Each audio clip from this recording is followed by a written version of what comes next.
What's going on? Yeah, they are. They're coming in hot. The gray hair is coming in hot. There's no doubt about that. All right, hold up. All right, how we doing today, everybody? How are we doing? Just messing around. Good. No, it's all good. I get it. I mean, it's been.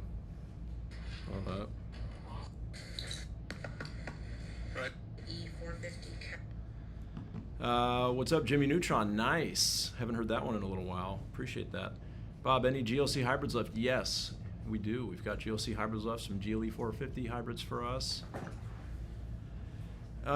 We can probably do a lot walk before the end of this, but right now, I'm live on multiple platforms, and that will require just my phone, so I'll have to sign off and do that one on just my phone.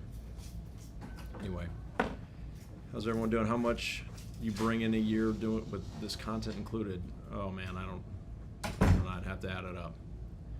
Got any cool Toyotas on the lot? I don't think we have any Toyotas right now, but I could be wrong. I'd have to double check our inventory to see if we've taken any in recently. Retired F&I guy in Florida, Mark. Thanks for stopping by. Appreciate that. Thanks for everyone hanging out on a Saturday. If I buy an AMG, can you oil up? Can I oil up? I'm not sure what you mean by that. Any cool C8s? No, not right now. Army, thank you for the follow. Appreciate that. Thanks for everyone being here. Make sure everyone, if you could, hit the like button and the subscribe button if you're not already a subscriber. Would love that, or if you're not already following. On TikTok, we're closing in on 200,000. We're very close. Cheyenne thought it was Ryan Reynolds at first. That would be pretty cool if I was, but I'm not, unfortunately. Have I ever been to the UK? Yes, I went to London once. I actually met Pete Sampras there. Bumped into him in a hotel lobby. I was pretty young, but it was pretty sweet. Kevin, loved the content so far. As a lender, how could I best help you and the team? I don't know. What lender do you work for? Can I see your shoes, please? Stephen DeFusco. My shoes, I don't, not planning any shoe content today. Stressed out but trying to get into the business, but the money's not there in Central Florida for a beginner. Well, the beauty of car sales is that you can hit the ground running. There really is no prerequisites to being successful in car sales. If you have good people skills and you stay busy, I've seen people that have made 6 figures easily right out of the gate, right? Because you just have to be able to connect with people more than anything. You have to have confidence. Rejection can't defeat you, right? Because there's a lot of rejection in car sales. So if you are strong-willed, you'll do very well. In fact, I would argue that a lot of people, the longer they're in the business, the worse they become. So, let's see. Look at the SL behind you, so classy. Yes, for sure. Daily, I start selling cars tomorrow. I've never done anything like this. Oh, starting on a Sunday. That's kind of a bummer. Jerron, that can apply on any purchase for Sam's Club. Yep. Any 45s? I think I might have one CLA 45 left. Let me take a look. No, actually I don't. I'm kidding. But I do have one at the port, a 2026. That will be well, whenever they release those. But that'll be a nice one. That'll be matte gray.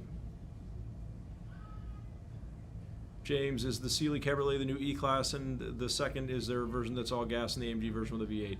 So yeah, James, the Seal E-Class replaced the C and the E-Class cabriolets and coupes. Okay, so we used to have a C-Class coupe and cab and then an E-Class coupe and cab. The Seal E replaced both of them, but it actually is just a little bit bigger than the old E-Class coupe and cab.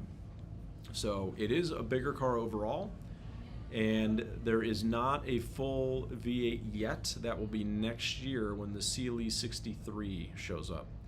Kryper, what's going on? Thanks for stopping by over on Twitch. I love it.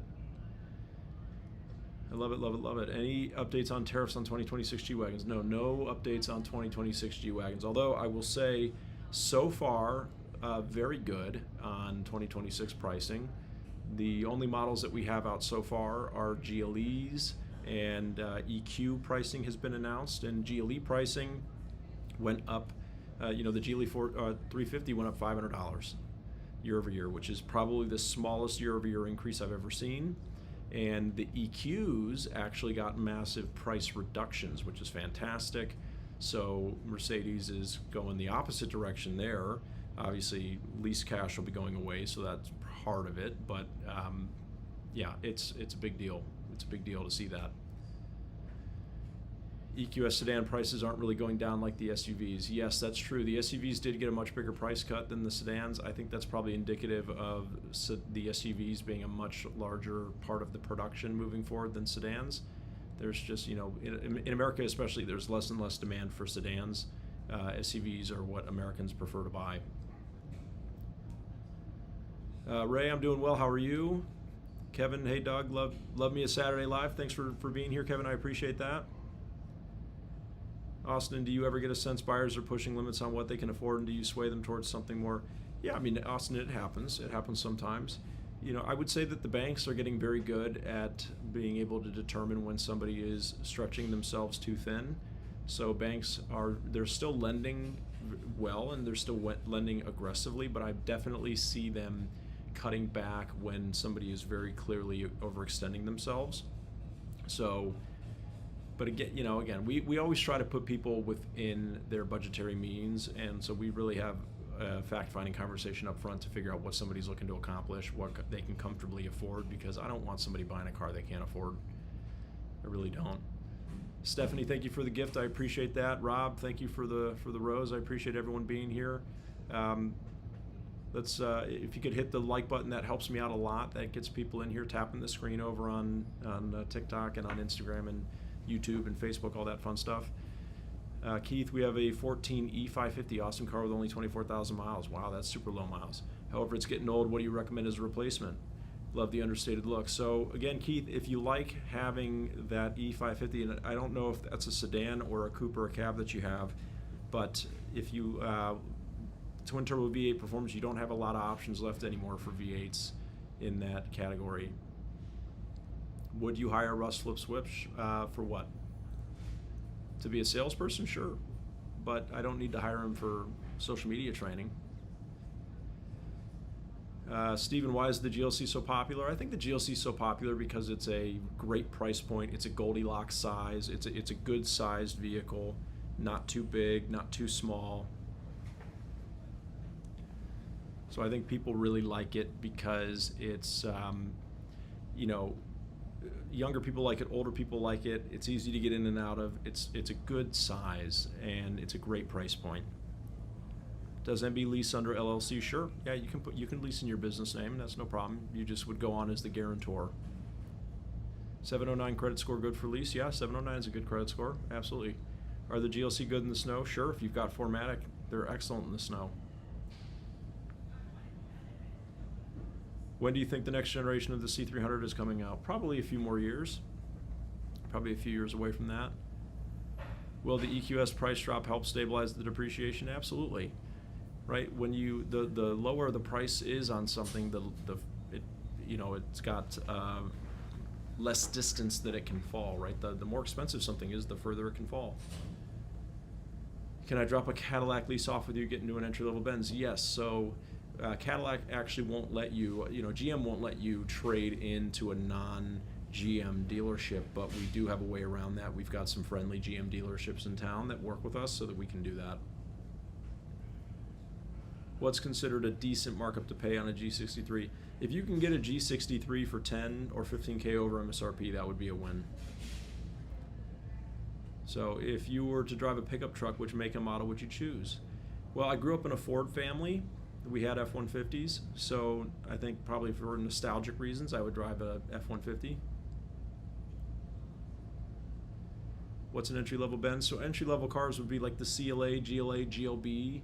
Those are our entry-level cars. Anything with the 250 moniker after it, that refers to the smallest four-cylinder engine that we make. Any of the 250, named vehicles will be an entry-level car for us. where does the depreciation start to drop off on the GLS 600 Maybach? And yeah, so really with any luxury car, after the 3-year mark, you're going to notice a big drop off in depreciation. That's pretty typical for a luxury car. Are you guys hiring? Yes, absolutely. The 2026 GLE 350 changes. So no changes for 2026. In fact, I meant to do a video about this today, and I probably should before I leave. But despite some confusing information on the internet, 2026 GLEs and GLSs are not getting any changes. That will be 2027. So calendar year 2026, they will change, but not model year 2026. And actually, our first 2026 GLEs have just started to arrive. So those very unexpectedly were released earlier this week, and they are on their way. So Mercedes has officially forayed into the model year 2026, which is exciting because we've been waiting to see what would happen with tariffs. And to be honest, it's still very uncertain. They're still trying to work out a deal with the EU, but I don't know. They must be optimistic they'll get something worked out.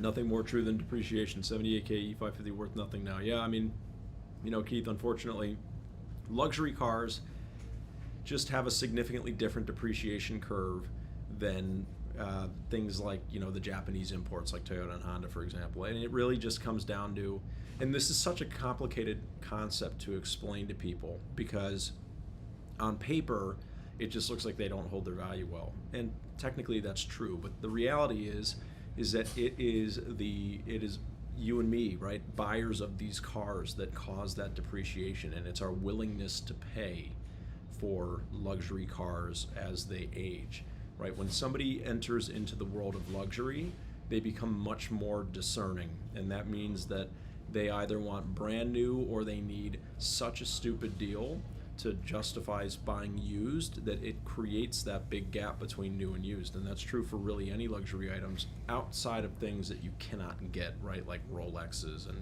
G-Wagons, etc. But whereas people that buy, like an import car, like a Honda or Toyota, for example, $1,000 could be the difference between it making sense and not making sense, right? What's up? What's up, John? Boss man, just got these people. We're going to work on a quote for a GLS. Okay. Interested in financing because they like the special financing that we've got going on. All right. And just need to add. There wouldn't be another business incentive because this would be. Yep. No, this right? is the best. Okay. Yep. Best option we have. Okay. Perfect. All right. In stock car. Both of them. Mm-hmm. Both of them. Well, Yeah, I mean, there's nothing. Is John ever in here not quoting 2 cars? What's up? So, you explain, sir. So I'm live, so what- just You might want to pause your live again. okay. Hold up. Why? What's going on?